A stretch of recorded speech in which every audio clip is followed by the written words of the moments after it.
Hello, I'm Sarah Clover, and this is the Agent of Change podcast, the series in which we are looking at everything and anything to do with the Agent of Change. And in past chapters, we have looked at what the principle means, how it might be defined. We've also looked a little bit at the background and the history to it, and some of the changes that have taken place to get us to the point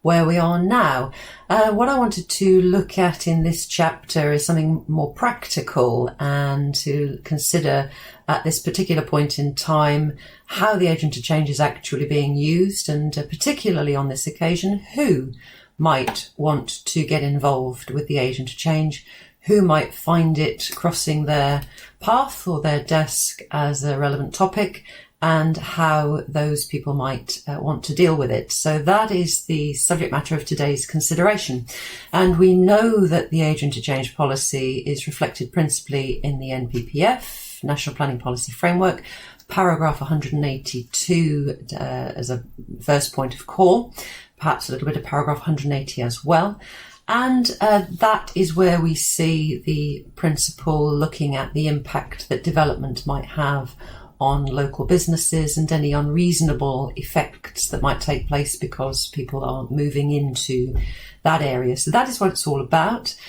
So this means that statutory consultees, when they're looking at a planning application, will need to get involved first and foremost with Agent of Change, because they need to be in a position to inform the planning decision maker as to what the position is, what the situation is, and how that incoming development might impact upon those businesses. So it's those statutory consultees, and classically it's going to be environmental health, environmental protection officers who are looking at this, because their remit covers things like noise and residential amenity. So they are going to be getting concerned with Agent of Change as a first port of call, and they will be looking at the evidence available to them, and they will want to have a good working knowledge of the locality into which the development is coming, the application that has been made, and have their own understanding of the businesses that are there, the style and the nature of those businesses, and how that incoming application might impact. That is going to be their concern.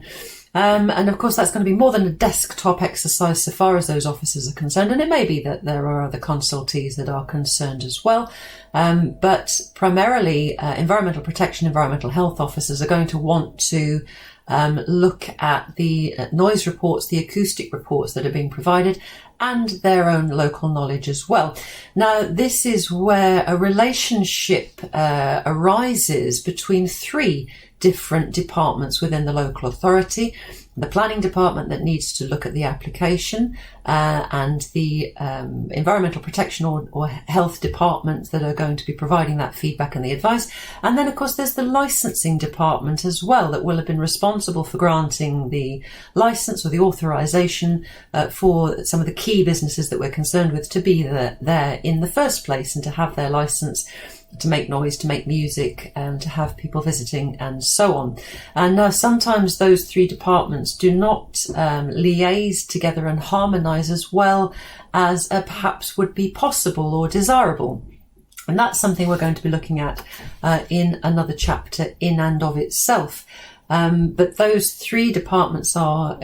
closely concerned with the Agent of Change principle. But for the purposes of this chapter, it's the environmental health officer, the environmental protection officer, who is going to be providing that key feedback based on their awareness of the locality, and the decision maker, whether that is a committee,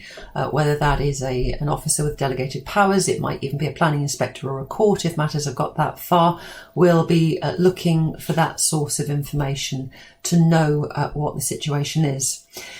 So looking at the information that the environmental officer is going to be acquiring, the noise report, the acoustic report submitted with the application is going to be absolutely paramount. Now, very often, and particularly with the larger developments, that is going to be an independent acoustic report prepared by professional expert acousticians who will be looking at the technical spec for the development and the baseline noise, the ambient noise, the soundscape into which that development is going. And so that's a good thing, the fact that it's independent, the fact that it's expert, but it doesn't always mean that it's going to be completely perfect or foolproof. And there are a number of things that can go wrong with an acoustic report like that, ranging from simple glitches in the production of that report. I've seen examples, let's say, of acoustic reports that have put in that the measuring equipment, the sound recording equipment, had been installed to pick up the noise of the nighttime economy, but on the night in question it had been raining, and so the quality of the recordings had not been everything that could be desired of it, let's say, and you would say that perhaps the answer to that was to go back on a night when it was not raining. But that's a real life example of something that could and did go wrong. Other examples might include having rival noise reports, for example, that a business that's worried about the impact that they're going to suffer might put in their own rival acoustic expert report, and then you might have situations of professional opinion that differs on technical aspects or the spec of the acoustic mitigation, something like that. There's room for professional disagreement, and that can also occur. And then, of course, a key problem in most recent times has been trying to take recordings in an environment that is not representative. It's not realistic for what will happen when the businesses are all fully operational and functioning. And that's been a key problem during the pandemic, of course, when businesses have been unable to operate during lockdown. Well, applications have still gone ahead and measurements have still been taken of the locality, but they're not representative of actually the noise output that the businesses will create further down the line. And that has become a very significant issue as to how to get those realistic soundscapes on the table. So it's a complicated matrix, and the environmental officers, the professional officers, will want to bear all of those things in mind and to have a key understanding so that they can provide that feedback to the decision maker about the noise environment into which this new development is going to be arriving. And of course, the developers themselves will want to take a close interest in the agent of change principle. It's one of those things that if it's not addressed up front and front loaded within the application and the reports, it is exactly the kind of thing that can come back to bite at a later stage. And so the developers will want to have a working knowledge for themselves of the businesses that are going to be in the locality in which they are interested. And they will presumably want to know as well about licensed premises and the nature of the licenses that apply. And that's sometimes an area that planners are not as up to speed on as they potentially could be. And it's a relevant consideration because if businesses have licenses with conditions or restrictions upon them, perhaps about hours or the times for playing music, or conditions for closing windows, closing doors and that kind of thing, then that sets the tone for the business that can be operated, and that might have relevance for the impact that development could have on a business or that the business could have on the residents, and that's something to take a look at as well. So a working knowledge of how a license works and how license conditions works can also be very relevant. So there are some knotty little problems tucked away in there for all of those stakeholders to take a look at. Sound mitigation for buildings is obviously going to be a key consideration for developers in any event, agent of change notwithstanding. Things like construction of the building, acoustic mitigation built into the building, orientation of the rooms, the level of glazing to go in, the spec of the glazing, the amount of the glazing,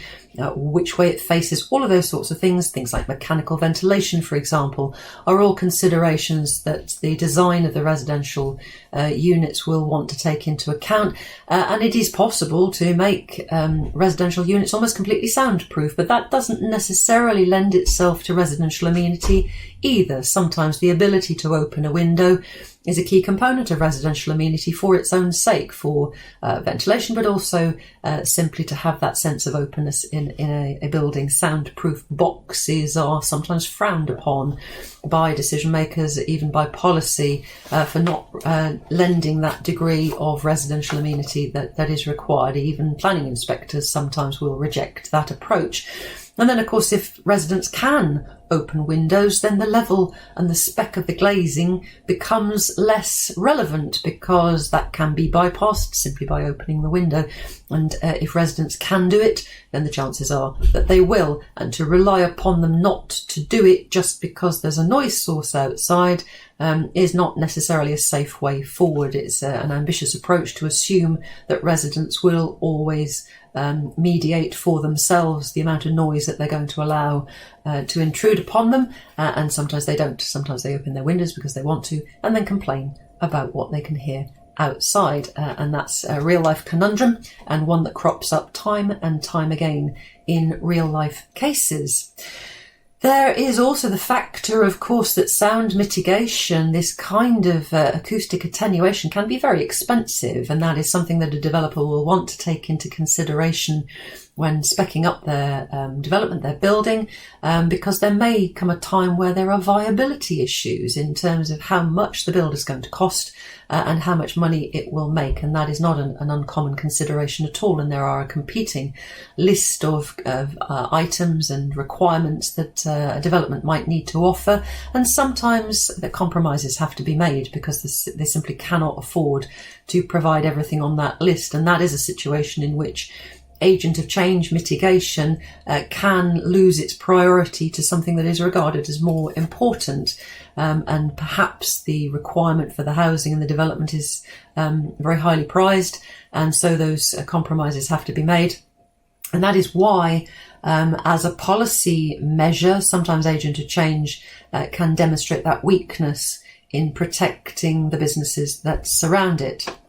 And so businesses are tuned into all of this for themselves, and that is another key development in recent years. And it's hardly surprising when one considers that the representative bodies, the trade organisations for these nighttime economy businesses, music businesses, noise sources, were key players in the campaigning for agent of change. In the first place, it stands to reason then that these same organisations will make their members aware of the risks that face them and the things that they can do about it, and will also want to represent their membership when it comes to individual applications. So you will see entering into the arena the individual businesses that are likely to be affected by the development, but also potentially their representative bodies, the likes of the Nighttime Industry Association, Music Venue Trust, who campaigned very closely with UK Music on the 2018 changes. They sponsored John Speller MP's private member's bill for agent of change, which then led to the implementation of the 2018 NPPF policy changes. UK Hospitality, there are a host of other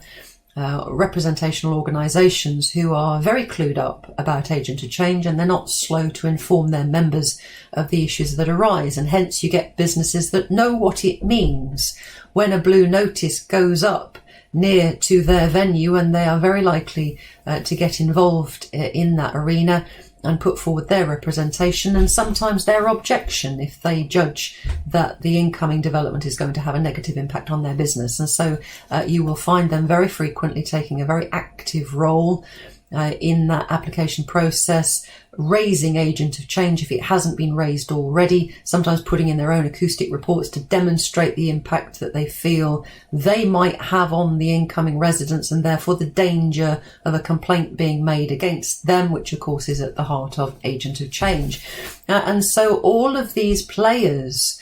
will be engaged or potentially engaged in a planning decision-making exercise in an agent of change context, and all of these